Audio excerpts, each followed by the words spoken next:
झुल्न लाउनु अब झुल्लाम्ला छोरी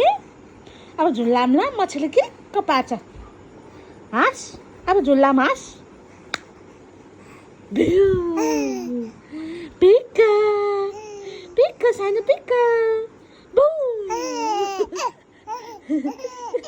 ला ला ला पिक्का पिक्का पिक्का अब भयो अब झुल्लाम हाँस